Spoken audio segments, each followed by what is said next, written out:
C'est une question récurrente qui intéresse à la fois les scientifiques et le grand public. Y a-t-il quelque part dans le monde une deuxième vague de l'épidémie ? À cet égard, la situation en Chine est inquiétante. Les autorités locales affirment que ce qui se passe à Pékin est extrêmement grave. Ce sont leurs termes. Des quartiers ont été reconfinés, même chose en Inde, dans la ville de Chennai et plus près de nous, à Lisbonne, au Portugal. Laura Ada, Jean-Pierre Ferret et Christophe Niolac.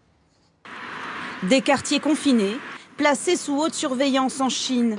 De quoi raviver de mauvais souvenirs. Y a-t-il une reprise de l'épidémie en Chine ?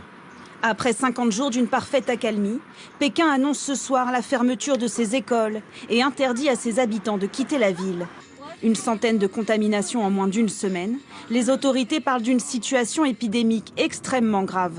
Alors aujourd'hui, il faut savoir qu'en Chine, c'est assez circonscrit. Certains disent que c'est grave, qu'il faut faire très attention. En effet, ils ont confiné. Et ce qui est plutôt rassurant, je dirais, c'est qu'ils ont agi, enfin en tous les cas, ils agissent tout de suite. 90 000 tests sont effectués chaque jour pour repérer les nouveaux foyers au plus vite. Mais la Chine n'est pas la seule à connaître de nouveaux cas. Pourquoi certains pays se reconfinent-ils ?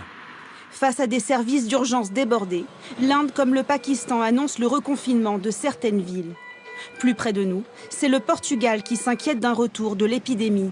Avec plus de 300 nouveaux cas par jour, la plupart à Lisbonne, les autorités ont décidé d'un nouveau plan de confinement plus ciblé dans la capitale.